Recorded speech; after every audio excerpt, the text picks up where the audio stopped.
Good morning students. Rotational dynamics या टॉपिकमध्ये आज आपण रोलिंग मोशन याचा विचार करतोय. या टॉपिकमध्ये आत्तापर्यंत सर्क्युलर मोशन, रोटेशनल मोशन याचा विचार झाला. आता ही रोलिंग मोशन म्हणजे काय, तर सर्क्युलर मोशन आपल्याला माहिती आहे. सर्कलवरती पार्टिकल हा 1 पॉईंट टू अनदर पॉईंट सर्कलवरती फिरतोय, याचा अर्थ ही 2 डायमेन्शनल ट्रान्सलेशनल मोशन असेल. आणि दुसरी मोशन सांगितली आपण रोटेशनल, म्हणजे ट्रान्सलेशनल रोटेशनलचा विचार आतापर्यंत केला. आता रोलिंग मोशन काय असेल, तर रोलिंग मोशन आपल्याला माहीत असेल, एखादा ऑब्जेक्ट जस्ट लाईक स्पियर, चेंडू, बॉल, तो भरीव असेल, पोकळ असेल, हॅलो स्पियर असेल, सॉलिड स्पियर असेल, जर तो सरफेसवरून सोडला तर असा पुढे जातो. पण पुढे जाताना तो फक्त असा घसरत जात नाहीये, तो स्वतःभोवती फिरत फिरत जातो. याचा अर्थ ही अशा प्रकारची जी मोशन असेल याला रोलिंग मोशन म्हणतात. या रोलिंग मोशनमध्ये ॲक्च्युली काय असेल, तर ही बॉडी स्वतःभोवती फिरत असते, म्हणजे there is a rotation. There is a rotation. पण ही रोटेशन होत असताना बॉडी एका जागेवर थांबत नाहीये, स्वतःभोवती फिरत असेल पण एका जागेवर नाहीये, म्हणजे प्युअरली रोटेशनल मोशन नक्कीच नाहीये. आणि मग ही बॉडी स्वतःभोवती फिरत फिरत पुढे सरकत असते. याचा अर्थ याचं ट्रान्सलेशन चालू असतं. म्हणजेच रोटेशनलच्या जोडीला अजून या ठिकाणी ट्रान्सलेशनल मोशन देखील असते. So there is a combination of rotational and translational motion, and such a combined motion is called here rolling motion. याचा अर्थ रोलिंग मोशन हे ट्रान्सलेशनल रोटेशनलचं कॉम्बिनेशन असेल, या अर्थानं आपण सांगतोय. मग आता ही रोलिंग मोशन कोण परफॉर्म करू शकतं? आपण एखादा मेटल क्यूब असा सरफेसवर घेतला तर असा पुढे ढकलला तर तो स्लाइड होणार आहे. स्लाइड होणार आहे म्हणजे फक्त आणि फक्त ट्रान्सलेशनल मोशन परफॉर्म करणार, ही रोटेशनल मोशन परफॉर्म करू शकत नाहीये. मग rotational motion rolling motion perform करू शकत नाही. रोलिंग मोशन कोण परफॉर्म करतं, तर रोलिंग मोशन ज्या बॉडीला रेडियस असेल अशा सगळ्या बॉडीज, फॉर एक्झाम्पल रिंग, बांगडी, रिंग, त्याच्यानंतर रिंग प्रमाणेच हॅलो सिलेंडर, पोकळ पाईप असेल, हॅलो सिलेंडर, सॉलिड सिलेंडर, भरीव सिलेंडर म्हणजे खडू, जस्ट लाईक चॉक, भरीव पाईप असेल, भरीव एखादा सिलेंडर असेल, त्याच्यानंतर डिस्क, या सगळ्या बॉडी रोल होऊ शकतात. स्पियर 2 प्रकारचे असतील, हॅलो आणि सॉलिड, म्हणजे हॅलो स्पियर आणि सॉलिड स्पियर. याचा अर्थ एकंदरीत 6 बॉडीज आहेत: ring, hollow cylinder, solid cylinder, disc, hollow sphere आणि सॉलिड स्पियर. या 6 बॉडी व्यतिरिक्त कुठलीही बॉडी रोलिंग मोशन परफॉर्म करू शकत नाहीये. म्हणजे ज्या बॉडीला थोडक्यात रेडियस असेल अशा बॉडी रोल होऊ शकतात. आणि मग या रोलिंग मोशनमध्ये कायनेटिक एनर्जी काय असेल? What is the kinetic energy of rolling motion?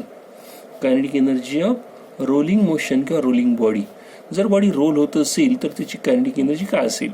तर आपल्याला माहिती आहे, जर बॉडी ट्रान्सलेशनल मोशन परफॉर्म करत असेल, ट्रान्सलेशनल मोशन परफॉर्म करत असेल तर त्याची कायनेटिक एनर्जी असते 1/2 mv², कारण त्या ठिकाणी ट्रान्सलेशनमध्ये त्याला असेल लिनियर व्हेलॉसिटी. बॉडी जर फक्त आणि फक्त रोटेशनल मोशन परफॉर्म करत असेल, मी प्युअरली रोटेशनल असेल, तर या ठिकाणी कायनेटिक एनर्जी म्हणजे बॉडी एका जागेवर फिरत असेल तर त्याची कायनेटिक एनर्जी असते 1/2 I⍵². पण या रोलिंग मोशनमध्ये या दोन्ही एनर्जी, या दोन्ही मोशन्स आहेत. याचा rolling motion is a combination of translational motion and rotational motion. Therefore kinetic energy of rolling body जर घ्यायची असेल तर त्याच्यामध्ये ह्या दोन्ही एनर्जी येणार आहेत. आणि म्हणून या दोन्ही एनर्जीची बेरीज म्हणजे kinetic energy of rolling body, याला म्हणतात total kinetic energy. Total kinetic energy of rolling body बरोबर is equal to translational kinetic energy, translational kinetic energy plus rotational kinetic energy. Translational kinetic energy plus rotational kinetic energy, या 2 kinetic energy बेरीज म्हणजे बॉडीची total kinetic energy असेल. म्हणजेच total kinetic energy capital E बरोबर आपण लिहूया 1/2 mv² प्लस 1/2 I⍵². याचा अर्थ या रोलिंग मोशनमध्ये असणारी टोटल कायनेटिक एनर्जी या प्रकारे आपण लिहू शकतो. It is the sum of translational and rotational kinetic energy. आणि मग आता या एनर्जी एक्सप्रेशनमध्ये लिनियर व्हेलॉसिटी, अँग्युलर व्हेलॉसिटी असं दोन्ही आहेत. पण आपण हा फॉर्म्युला जर फक्त व्ही मध्ये जर एक्सप्रेस करायचा ठरवला तर कसा करता येतो पहा. और इज इक्वल टू बदल करतोय आपण आता. पहिला फॉर्म्युला व्ही मध्ये आहेच, त्याच्यात आपण काही बदल करत नाहीये. पण आता दुसरा फॉर्म्युला आपण घेतोय 1/2. हा जो मोमेंट ऑफ इनर्शिया आहे तो मास आणि रेडियस ऑफ गायरेशन मध्ये कसा लिहिला जातो, तर mass into square of radius of gyration. आपण समेशन MI/RI स्क्वेअर सांगितला, त्यातला समेशन MI म्हणजे बॉडीचं मास आणि समेशन RI स्क्वेअर म्हणजे काय, तर डिस्टन्स स्क्वेअरचा मीन आहे आणि त्याला म्हणतात इथं radius of gyration into omega square. हा पहिला बदल. आता पुढं अजून फॉर्म्युला व्ही मध्ये आलेलाच नाहीये. So 1/2 mv square plus 1/2 M स्मॉलच घेतो, दोन्हीकडे बॉडीचं मास असेल, स्मॉल एमच घेतो, MK स्क्वेअर इंटू. आता व्ही आणि ओमेगा मध्ये रिलेशन आपल्याला माहिती आहे, तर व्ही बरोबर R omega capital R small R घ्या. जर बॉडीची रेडियस कॅपिटल आर असेल तर कॅपिटल आर, स्मॉल आर असेल तर स्मॉल आर, कसंही घ्या, स्मॉल आर घेऊ. मास आपण स्मॉल घेतलं, याचा अर्थ व्ही बरोबर आर ओमेगा असेल तर ओमेगा बरोबर व्ही अपॉन आर राहतो त्याचा स्क्वेअर. आणि मग इथं फॉर्म्युला राहील 1/2 mv square plus 1/2 MK square V square upon R square. आणि म्हणून आता मात्र या दोन्ही फॉर्म्युलांमधून 1/2 mv स्क्वेअर इथं कॉमन घेतला, इथं 1 राहील. इथं 1/2 mv स्क्वेअर कॉमन घेतला तर K square divided by R square असा राहतो. आणि म्हणून टोटल कायनेटिक एनर्जी आपण आता लिहू शकतो 1/2 mv square into bracket 1 plus K square upon E square. म्हणजे टोटल कायनेटिक एनर्जी घ्यायची असेल ट्रान्सलेशनल मोशनमध्ये फक्त असते एवढीच, रोटेशनल मोशनमध्ये असते फक्त I ओमेगा स्क्वेअर. तर आता रोलिंग मोशनमध्ये इथं हा फॅक्टर ॲड झालेला आहे, मल्टिप्लाय झालेला आहे, हा फॅक्टर इथे इंट्रोड्यूस झालेला आहे 1 ब्रॅकेटमध्ये 1 plus K square upon R square, where K is the radius of gyration of that rolling body. आता त्या बॉडीसाठी काय असेल आपण त्याची चर्चा नंतर करणार आहोत. पण हा फॉर्म्युला झाला हा व्ही मध्ये. इन केस जर मला हाच फॉर्म्युला वरचा जो आहे हा फॉर्म्युला जर ओमेगा मध्येच आहे, हा जसा इथं व्ही आणि इकडे ओमेगा दोन्ही व्ही मध्ये एक्सप्रेस केला तसा हा व्ही ओमेगा मध्ये लिहिला तर काय येतं. म्हणून अजून आपण असं लिहू शकता E बरोबर 1/2 M, व्ही बरोबर आर ओमेगा असतो म्हणून R square omega square plus 1/2 MK square omega square. आयची किंमत ठेवली, ओमेगा तसाच ठेवला, फक्त इथं व्हीची किंमत आर ओमेगा ठेवली. आणि मग इथं E बरोबर 1/2 M common, omega square common, 1/2 M omega square इथं राहील आर स्क्वेअर, तर इथं राहतो K square. In this way, there is another relation in terms of angular velocity, in terms of linear velocity, and in terms of both linear and angular velocity. These are the expressions for kinetic energy of rolling body or total kinetic energy of rolling body. तर rolling motion ही translational रोटेशनलचं combination असल्या कारणानं इथं आपल्याला या 3 फॉर्ममध्ये ही total kinetic energy लिहिता येते. बॉडीला रोलिंग मोशनमध्ये ट्रान्सलेशनल कायनेटिक एनर्जी पण असते आणि रोटेशनल कायनेटिक एनर्जी पण असते. याचा अर्थ या बॉडीची टोटल कायनेटिक एनर्जी बरोबर translational kinetic energy plus rotational kinetic energy असं लिहितोय आपण. त्यातली ट्रान्सलेशनल कायनेटिक एनर्जी असेल 1/2 MV square, rotational kinetic energy असेल 1/2 I ओमेगा स्क्वेअर. आणि मग इथं या पद्धतीचा पहिला फॉर्म्युला मिळाला. या फॉर्म्युलामध्ये व्ही पण आहे, लिनियर व्हेलॉसिटी पण आहे आणि अँग्युलर व्हेलॉसिटी पण आहे. पण आता हा फॉर्म्युला फक्त लिनियर व्हेलॉसिटीमध्ये एक्सप्रेस करायचा असेल तर पुढे जातो आपण 1/2 MV स्क्वेअर आहे असंच घेतोय प्लस 1/2 I. आता हा जो मोमेंट ऑफ इनर्शिया हा कशामध्ये लिहिला आहे तर आपण यापूर्वी I बरोबर समेशन MI/RI स्क्वेअर लिहिलं, यातला समेशन MI बाजूला केला आणि समेशन RI स्क्वेअर बाजूला केला तर याला म्हणतात बॉडीचं मास आणि हा K स्क्वेअर. याचा अर्थ बॉडीचं हे मास किती अंतरावर डिस्ट्रीब्यूट झालेलं आहे K, याला म्हणतात radius of gyration. Axis of rotation पासून ज्या पॉईंटच्या ठिकाणी बॉडीचं मास एकवटलेलं आहे असा पॉईंट की ज्या पॉईंटला मास एकवटलेलं गृहीत धरल्यानंतर येणारा मोमेंट ऑफ इनर्शिया हा बॉडीच्या मोमेंट ऑफ इनर्शिया एवढा येतो, त्याला म्हणतात radius of gyration. So I is equal to MK square हा फॉर्म्युला या ठिकाणी आपण वापरतोय. मग 1/2 MK स्क्वेअर इंटू ओमेगा जागी आपण व्ही लिहिला आहे, व्ही बरोबर आर ओमेगा म्हणून ओमेगा बरोबर व्ही अपॉन आर त्याचा square. So 1/2 MV square plus 1/2 MK square plus V square upon R square. इथं 1/2 MV स्क्वेअर आणि हा 1/2 MV स्क्वेअर बाहेर घेतला तर 1/2 MV स्क्वेअर इथं राहतो 1, इथं राहतो plus K square upon R square. हा दुसरा फॉर्म्युला मला मिळेल. This is also expression for total kinetic energy in terms of linear speed. Similarly the same expression can be expressed in terms of angular speed. मग आता काय करणार आहे तोच फॉर्म्युला पहिला आहे 1/2 MV स्क्वेअर 1/2 MV स्क्वेअर, व्हीच्या ऐवजी आर ओमेगा असतो त्याचा square R square omega square plus 1/2 I omega स्क्वेअरमध्ये मोमेंट ऑफ इनर्शियाची व्हॅल्यू mk² ठेवली, ओमेगा स्क्वेअर तसाच आहे. मग इथं 1/2 m ओमेगा स्क्वेअर आणि 1/2 m ओमेगा स्क्वेअर बाहेर घेतो. इथं राहतो r², इथं राहतो k². तर इथं हा तिसरा फॉर्म्युला मिळतो. So there are 3 different expressions for total kinetic energy of rolling body in terms of v omega, in terms of v and in terms of omega. तर या पद्धतीने आपण टोटल कायनेटिक एक्सप्रेशन वापरतोय. आता ही एक्सप्रेशन बदल करून आपण रिंगसाठी, डिस्कसाठी किंवा स्पिअरसाठी कशी लिहिणार आहात याची थोडीशी चर्चा करतोय आपण. Total kinetic energy of ring. आता रिंग आपल्याला माहिती आहे, रिंग या प्रकारची बॉडी असेल. पण समजा आपण हॅलो सिलेंडर घेतला, पोकळ पाईप, आणि याचे लहान लहान जर असे कट केले आपण, तर प्रत्येक पार्ट हा काय असतो, रिंग असतो. याचा अर्थ इथं रिंगच्या ऐवजी आपण हॅलो सिलेंडर सुद्धा घेऊ शकता, हॅलो सिलेंडर सुद्धा घेऊ शकता. कारण रिंग जर या ॲक्सिस भोवती स्वतःभोवती फिरत असेल तर याचा मोमेंट ऑफ इनर्शिया mr², आणि त्याच्याऐवजी हा सिलेंडर सुद्धा असाच फिरत, सिलेंडरचं मास m रेडियस r, तर याचा देखील मोमेंट ऑफ इनर्शिया mr² असतो. आणि म्हणून रिंग किंवा हॅलो सिलेंडर दोघांसाठी फॉर्म्युला सेम आहे. आणि म्हणून टोटल कायनेटिक एनर्जी काढताना सुद्धा रिंग किंवा हॅलो सिलेंडरसाठी कॉमन असेल. मग आता टोटल कायनेटिक एनर्जी काढायची आहे, तर total kinetic energy of ring बरोबर translational kinetic energy plus rotational kinetic energy, that is 1/2 mv² plus 1/2 I omega square. इथंपर्यंत आपण लिहिला. किंवा आता फॉर्म्युला आपण 1/2 mv² प्लस 1/2.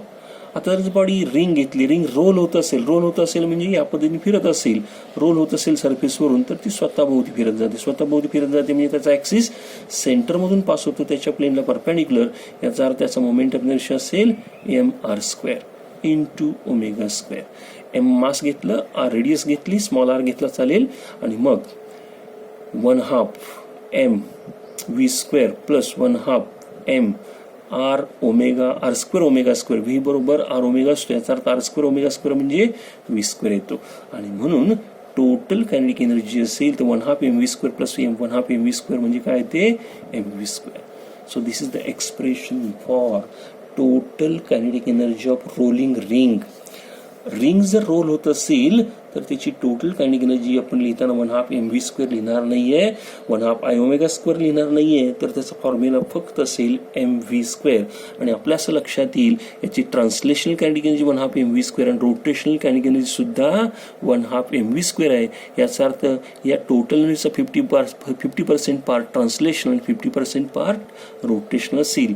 एक्झाम्पलमध्ये रिंग समजा तुम्हाला दिलेली आहे, रिंगचं मास m आहे आणि ती सरफेसवर रोल होताना त्याचा हॉरिझॉन्टल ट्रान्सलेशनल मोशनमधले लिनियर स्पीड v आहे, तर त्याची कायनेटिक एनर्जी कॅल्क्युलेट करा म्हणतील. तर कायनेटिक एनर्जी मास आणि व्हेलॉसिटीनुसार कॅल्क्युलेट करायची म्हणून 1/2 mv² रिंगच्या बाबतीत लिहिणार नाही आहे. तर रिंगच्या बाबतीत फॉर्म्युला लिहायचं आपल्याला mv². या पद्धतीनं रिंगसाठी फॉर्म्युला असेल. आता याच्यानंतर mi ऑफ डिस्क. डिस्क म्हणजे आपल्याला माहिती कॉईन, सर्क्युलर कॉईन.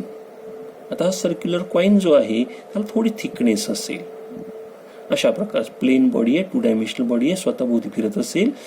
पण याच्याऐवजी जर तुम्ही भरीव पाईप घेतली, भरीव सिलेंडर घेतला, खडूसारखा, काकडी म्हणू आपण, काकडी सुद्धा आपण म्हणू शकतो.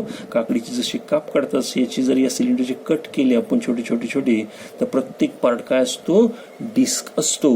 मग हा सिलेंडर, सॉलिड सिलेंडर, हा जर सॉलिड सिलेंडर स्वतःभोवती फिरत असेल, सॉलिड सिलेंडर जर स्वतःभोवती फिरत असेल, डिस्क स्वतःभोवती फिरत असेल, तर दोघांचं मास m आणि रेडियस r असं जर असेल तर दोघांसाठी मोमेंट ऑफ इनर्शिया पण सेम राहतो, 1/2 mr² किंवा mr²/2.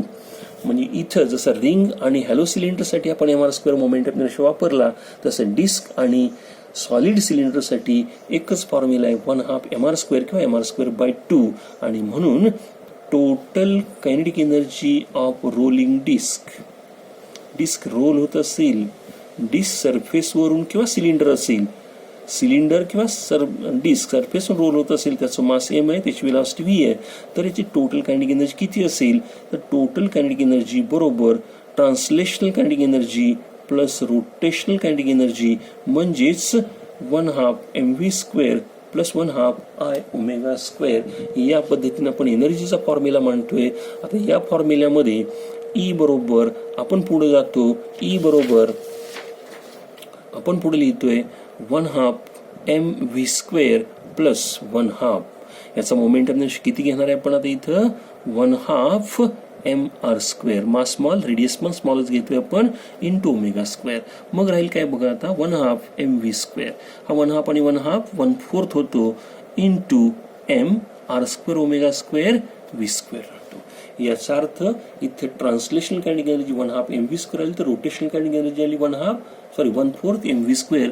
आणि मग 1/2 आणि 1/4 ची बेरीज, यातून mv² कॉमन घेतला तर ब्रॅकेटमध्ये 1/2 प्लस 1/4 इंटू mv² राहील.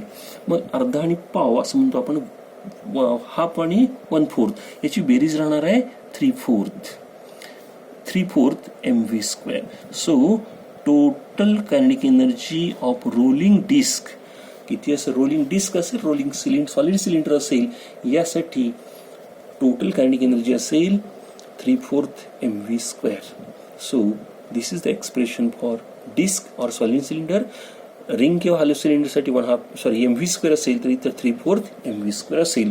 या पद्धतीनं याच्याही पुढे जाऊन आपण जर पुढे थोडी चर्चा करायची ठरवलं तर mi ऑफ सॉलिड स्फिअर, 6 बॉडीमधले इथं 2 झाले, इथं 2 झाले, 4 राहिले, अजून 2 राहत आहेत. त्यातला सॉलिड स्फिअर भरीव गोल, पृथ्वी जशी भरीव आहे तसं एखादा भरीव क्रिकेटचा बॉल असतो पहा, तो भरीव असेल आणि तो सॉलिड स्फिअर सरफेसवरून काय होत असेल? रोल होत असेल. त्याचं मास m आहे, त्याची रेडियस r आहे, त्याची ट्रान्सलेशनल व्हेलॉसिटी v आहे. असं जर असेल तर याची टोटल कायनेटिक एनर्जी कोणाची आहे? Rolling solid sphere. आता न्यूमरिकल्स किंवा काही वेळ शब्द वापरताना रोलिंग स्फिअर म्हणतील, नुसता स्फिअर म्हणतील, तेव्हा सॉलिड किंवा हॅलोच्या शब्दाचा उल्लेख केला जाणार नाही. असं जर असेल तर त्यात मी नुसतं सिम्पली स्फिअर म्हटलं असेल तर we have to take it solid sphere.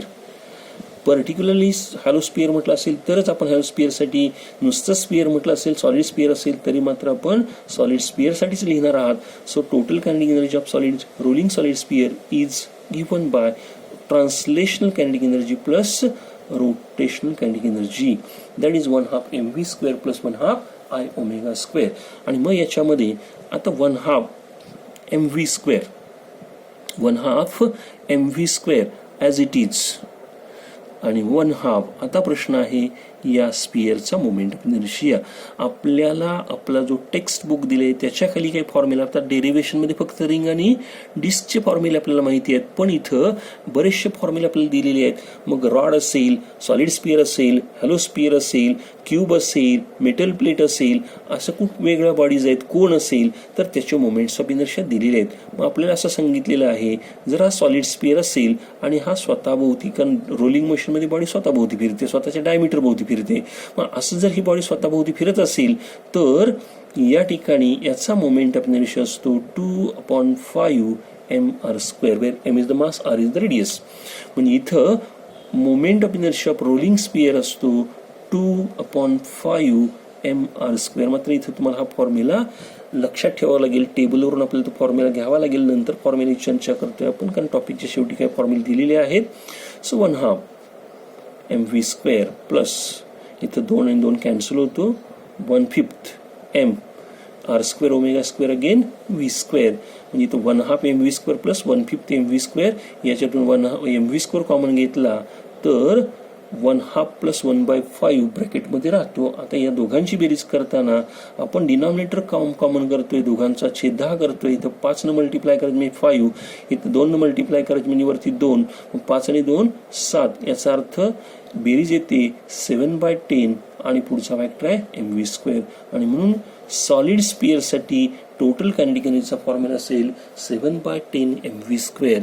न्यूमरिकलमध्ये तुम्हाला मास आणि व्हेलॉसिटी दिली आहे आणि total kinetic energy of rolling sphere किंवा रोलिंग सॉलिड स्फिअर म्हटलंय, तुम्हाला फॉर्म्युला 1/2 mv² नक्कीच नाही वापरायचा, 7/10 mv². इथं डिस्क किंवा सॉलिड सिलेंडर असेल तर टोटल कायनेटिक एनर्जी लिहिताना 3/4 mv², 1/2 mv² कायनेटिक एनर्जी इथं वापरायची नाही. ती फक्त आणि फक्त ट्रान्सलेशनल मोशनसाठी असेल.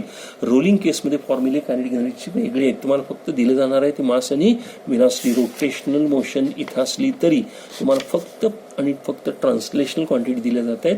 तर आता रिंग किंवा हॅलो सिलेंडर, डिस्क किंवा सॉलिड सिलेंडर, आणि आता सॉलिड स्पियर झाला. राहिला आपला हॅलो स्पियर. आणि मग total kinetic energy of hollow sphere पोकळ असेल, पोकळ स्पियर असेल, गोल असेल, आणि मग हा स्पियर सरफेसवर रोल होत असेल तर याची कायनेटिक एनर्जी काय? तर या ठिकाणी याचं मास m असेल, रेडियस r असेल, त्याची ट्रान्सलेशनल मोशनमधली व्हेलॉसिटी v असेल.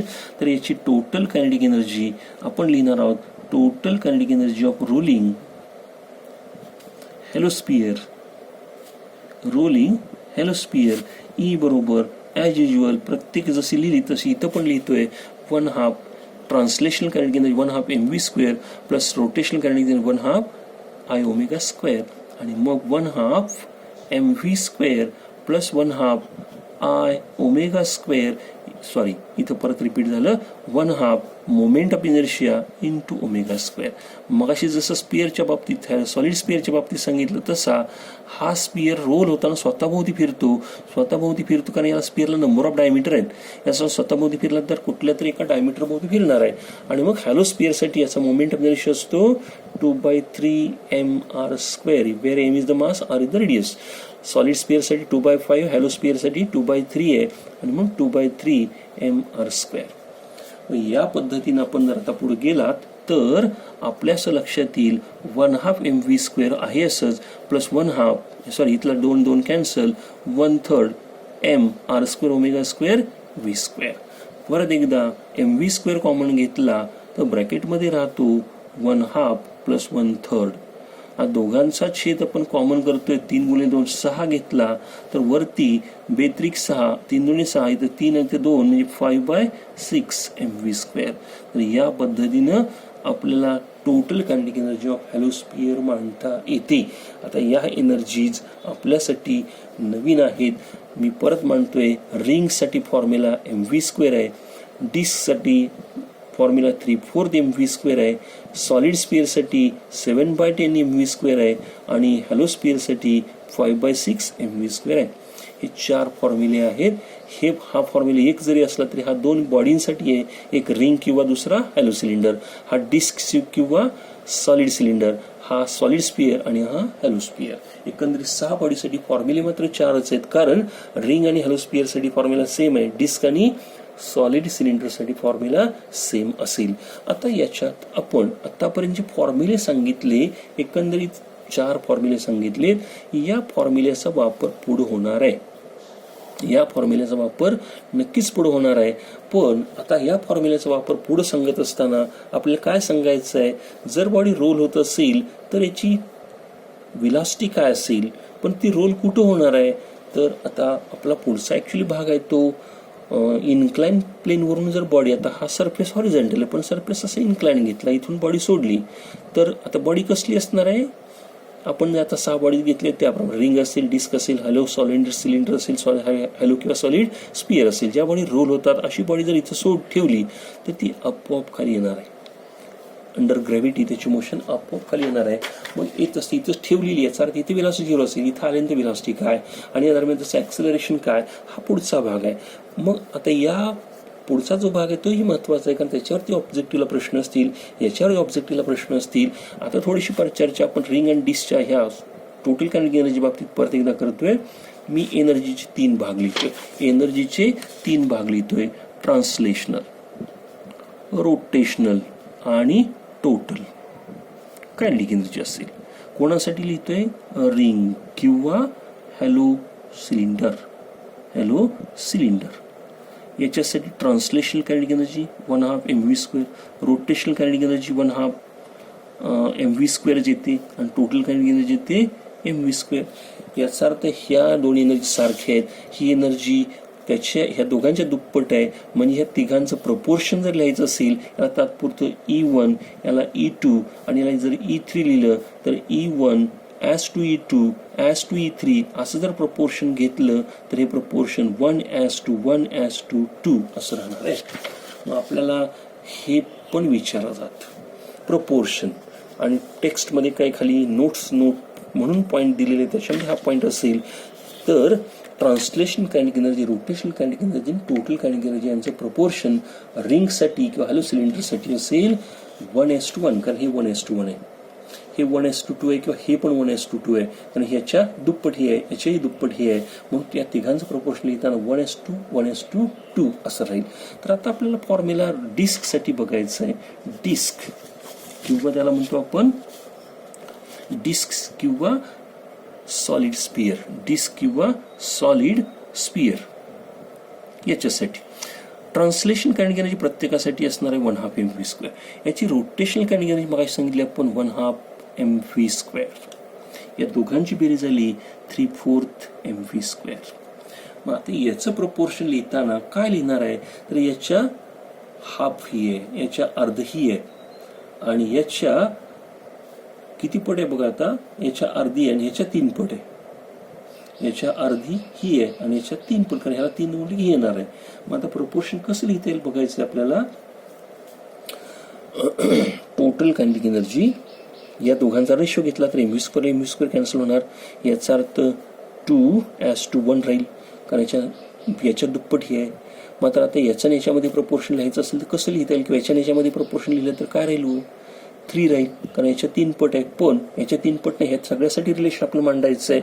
या दोघांचा रेशो घेतला तर काय राहतं बघूया. या दोघांचा रेशो घेतला तर काय राहील, तर mv² कॅन्सल होतं, 1/2 3/4, 1/2 भागिले 3/4 असं राहील. मग हा किती राहील तर 1/2 × 4/3 म्हणजे राहतो 2/3. किती राहतो 2/3. म्हणजे प्रपोर्शन कसं असेल पहा, 2:1:2/3. म्हणजे आपण रिलेशन लिहिताना असं लिहा, किंवा सगळ्याला जर 3 मल्टिप्लाय केलं तर 6:3:2 असंही राहील, 6:3:2 असंही राहील. आता प्रपोर्शनचा विचार करा, 6:3 म्हणजे याला 6 मल्टिप्लाय केलं 6/2, 6/2 काय राहणार आहे 3 mv². इथं 3/4 mv², सॉरी, तर प्रपोर्शन आपण लिहितोय 2:1:2/3 असंच म्हणूया आपण, कारण हे असं प्रपोर्शन नको लिहायला. मग याप्रमाणे डिस्कसाठी आपण प्रपोर्शन लिहू शकता. त्याचप्रमाणे सॉलिड स्पिअरचा जर विचार केला, तर सॉलिड स्पिअरची कायनेटिक एनर्जी आहे, ट्रान्सलेशनल कायनेटिक एनर्जी 1/2 mv². त्याची रोटेशनल कायनेटिक एनर्जी असेल 1/5 mv², आणि या दोघांची बेरीज आहे 7/10 mv². आता प्रपोर्शन कसं लिहावं, तर या दोघांचा रेशो घेतला तर इथं रेशो राहतो 1/2 / 1/5, म्हणजे हा रेशो 1/2 भागिले उलटून गेले 5/1, म्हणजे किती राहणार आहे 5/2. आता हा 5/2 आहे, मग हा किती राहील तर हा रेशो घ्यायचा असेल, मी इथं 5/2 तर लिहिला. आता हा रेशो घ्यायचा असेल तर 1/5 / 7/10. मग काय राहील बा तर 1/5 × 10/7 म्हणजे 2/7, म्हणजे किती राहतो 2/7. सो 2/7. या पद्धतीने आपण प्रपोर्शन्स लिहू शकता. हे थोडंसं आपल्याला ॲडिशनल म्हणून माहीत असू द्या. तर आत्तापर्यंत फक्त आणि फक्त आपण टोटल कायनेटिक एनर्जीचे वेगवेगळे फॉर्म्युले सांगितलेले आहेत. जर बॉडी रोलिंग मोशन परफॉर्म करत असेल तर त्याला 2 प्रकारच्या कायनेटिक एनर्जी असणार आहे, 2 प्रकारची मोशन असणार आहे. एक ट्रान्सलेशन करी बॉडी पुढे सरकत असते, पण नुसती स्लाइड होत नाही आहे, ती प्युअरली ट्रान्सलेशनल नाही आहे, प्युअरली स्लाइडिंग मोशन नाही आहे, तर त्याच्याबरोबर रोटेशन पण असतं. बॉडी स्वतःभोवती फिरत पुढे सरकत असते. याचा रोलिंग मोशन हे ट्रान्सलेशनल रोटेशनलचं कॉम्बिनेशन आहे. म्हणून या मोशनमध्ये या बॉडीला 2 प्रकारच्या कायनेटिक एनर्जी असतात, ट्रान्सलेशनल प्लस रोटेशनल. आणि मग ट्रान्सलेशनल प्लस रोटेशनल कायनेटिक एनर्जीमध्ये आपण सांगितलं टोटल कायनेटिक एनर्जी लिहायची असेल तर translational kinetic energy plus rotational kinetic energy, याचा अर्थ 1/2 mv² प्लस 1/2 I⍵².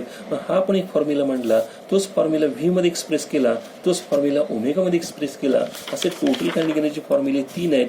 आणि आता आपण या फॉर्म्युलेचा वापर करून रोलिंग मोशन कोणकोणत्या बॉडी परफॉर्म करू शकतात, तर रिंग, हॅलो सिलेंडर एकच, दोघांसाठी फॉर्म्युला एक, सॉलिड सिलेंडर किंवा डिस्क दोघांसाठी एक, सॉलिड स्पियर आणि हॅलो स्पियर हे दोन वेगळे आहेत. असे एकंदरीत 6 बॉडीज आहेत की ज्या रोलिंग मोशन परफॉर्म करू शकतात. तर त्या 6 बॉडीसाठी फॉर्म्युला लिहिताना आपण पहिल्यांदा 2 बॉडी कॉमन करतो, रिंग आणि हॅलो सिलेंडर, कारण दोघांसाठी या स्वतःभोवती रोल होत असताना दोघांचा ऍक्सिस जो आहे त्या ऍक्सिससाठी असणारा मोमेंट ऑफ इनर्शियाचा फॉर्म्युला सेम आहे आणि तो फॉर्म्युला इथं दोघांसाठी सेम आल्यामुळं दोघांसाठी टोटल कायनेटिक एनर्जीचा फॉर्म्युला सेम येणार आहे की जो किती असेल mv². त्याच्यानंतर डिस्क आणि सॉलिड सिलेंडर भरीव सिलेंडर असेल. मग आता ही सिलेंडर स्वतःभोवती फिरत असताना याचा ऍक्सिस आणि ही डिस्क स्वतःभोवती फिरत असताना ऍक्सिस या दोघांसाठी याचा मोमेंट ऑफ इनर्शिया देखील सेम आहे 1/2 I⍵, 1/2 mr². आणि मग या फॉर्म्युलाचा वापर करून आपण जर टोटल कायनेटिक एनर्जी काढली तर ती येते 3/4 mv². फक्त इथे मोमेंट ऑफ इनर्शियाचा फॉर्म्युला ठेवायचा आहे. त्या पद्धतीने हॅलो सॉलिड स्पियर घेतला तर सॉलिड स्पियरचा स्वतःभोवती फिरतो, म्हणजे स्वतःभोवती फिरतो याचा कसाही फिरतो स्वतःभोवती, तर स्वतःच्या डायमीटर भोवती फिरतो. मग त्याचा मोमेंट ऑफ इनर्शिया आहे 2/5 mr². तो ठेवला, सोडवलं, इथं उत्तर येतं 7/10 mv². आणि तोच फॉर्म्युला हॅलो स्पियरसाठी लिहिला तर त्याचा moment of inertia 2/3 mr² about any diameter, स्वतःभोवती फिरताना स्वतःच्या डायमीटर भोवती फिरतो, त्याचा मोमेंट ऑफ इनर्शिया 2/3 आहे. तो फॉर्म्युला ठेवला, सिम्प्लिफाय केलं, येणारी कायनेटिक एनर्जी येते 5/6 mv². तर या पद्धतीने आपल्याला वेगवेगळ्या बॉडीच्या वेगवेगळ्या कायनेटिक एनर्जी लिहिता येतात.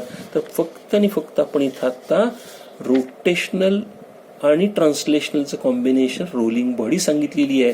आता याच्यानंतर आपण सांगणार आहोत, जर एखादा इन्क्लाइन प्लेन घेतला आणि त्याच्यावर या रोलिंग बॉडी जर सोडल्या तर याची वेलोसिटी ॲट बॉटम काय असेल आणि या बॉडीचं ॲक्सेलरेशन काय असेल हे फॉर्म्युला आपण वापरणार आहोत. तर हा भाग आपण पुढच्या तासाला घेऊया. आता आपण थांबतोय. थँक्यू.